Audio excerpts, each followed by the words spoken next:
much of a role do you think, at least from the perspective of, say, the Americans or the French, India has to play in terms of containing Chinese aggression, at least in terms of the Indo-Pacific or the Indian Ocean region? Well, let's be very clear. As far as the continental part is concerned, we will have to do whatever we have on our own. Probably we can depend upon intelligence and technical this thing from the rest, but the maritime sphere is where cooperation is feasible, is being carried out. And I think that is what worries the Chinese. And that's why they are very, very sensitive and called accord as an Asian NATO and so on. And that which shows that the reaction shows that they do not want that to happen. Of course, now with AUKUS also coming in. So what actually has the assertive and aggressive behavior resulted in? It has resulted in what do you call the coalition building efforts have gained greater strength. And most of the coalitions are being formed against the Chinese. So Chinese, of course, there's no doubt that the Russians and the Chinese are getting closer. But is that merely enough, General Menon? Because the Chinese seem to have an utter disregard for international institutions. Yeah, so the point is like that. I mean, so what actually is characterizing the world today?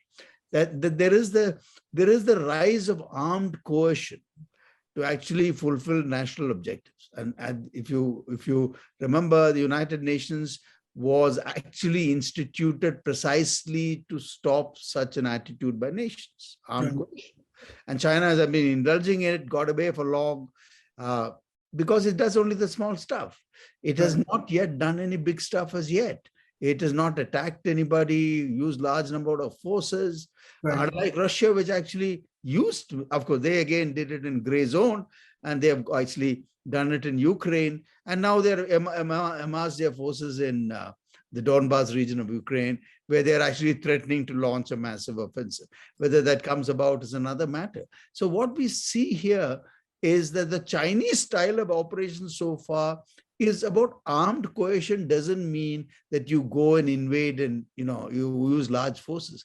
All you have to do is to make the other realize he's a big guy, he's a strong guy, so you better just accept what I do.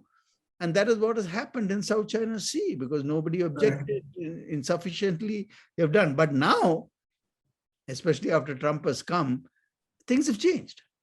And probably Biden is also following the same footsteps. Maybe the only difference being he's building up the allies which the Trump lost for America.